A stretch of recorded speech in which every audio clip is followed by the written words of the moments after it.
Bienvenue dans Point Barre, le podcast juridique de l'Auxiliaire, l'assureur des professionnels du BTP. Point Barre, c'est l'occasion d'échanger avec notre responsable juridique, Claire Roussel-Zizine, autour d'une décision de jurisprudence qui a des répercussions très concrètes sur la vie des acteurs de la construction. Aujourd'hui, nous allons vous parler d'une histoire de démolition de maison. Une banale histoire en apparence, mais qui, vous allez le voir, se révèle bien plus porteuse d'enseignements qu'il n'y paraît. Claire, on vous écoute.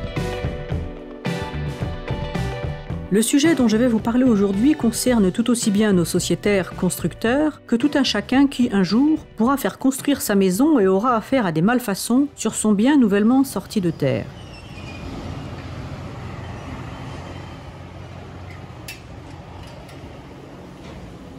Je vous raconte l'histoire de deux époux qui ont conclu un contrat pour la construction d'une maison individuelle. À la suite de graves dommages à la construction et de non-conformité, ils assignent le constructeur en sollicitant la démolition de la maison après avoir obtenu l'annulation du contrat de construction.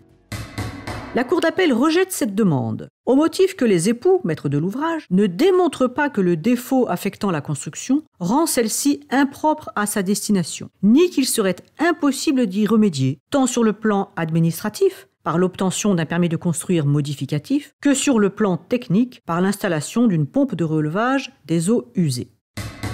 Mais la Cour de cassation casse l'arrêt d'appel, au motif qu'il a inversé la charge de la preuve. C'est en effet au constructeur d'apporter la preuve que la démolition demandée serait une sanction disproportionnée par rapport aux désordres et malfaçons constatés, et non pas au couple maître de l'ouvrage. Quel enseignement est donc à tirer de cet arrêt de la Cour de cassation ?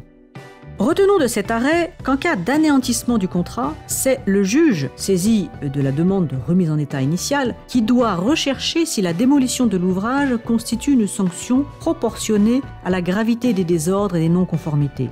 Ce n'est pas aux parties d'en décider. La proportionnalité de la sanction doit être appréciée par le juge, car il s'agit d'une question de droit. Par contre, la charge de prouver en fait son caractère disproportionné incombe à celui qui s'y oppose, donc au constructeur. En l'espèce, en demandant aux époux maîtres d'ouvrage de prouver que seule la démolition permettrait la remise en l'état initial, la Cour d'appel, d'une part, s'est déchargée d'une recherche qui lui revenait, car apprécier en droit la proportionnalité de la sanction demandée relève de l'office du juge, d'autre part a inversé la charge de la preuve, car le constructeur qui prétend que la démolition est une sanction disproportionnée doit prouver la disproportion qu'il allègue. Mais alors, Claire, quelle preuve demande-t-on aux maîtres d'ouvrage ? Les maîtres d'ouvrage doivent établir, en fait, la réalité des désordres et des malfaçons graves invoqués à l'appui de leur demande de démolition.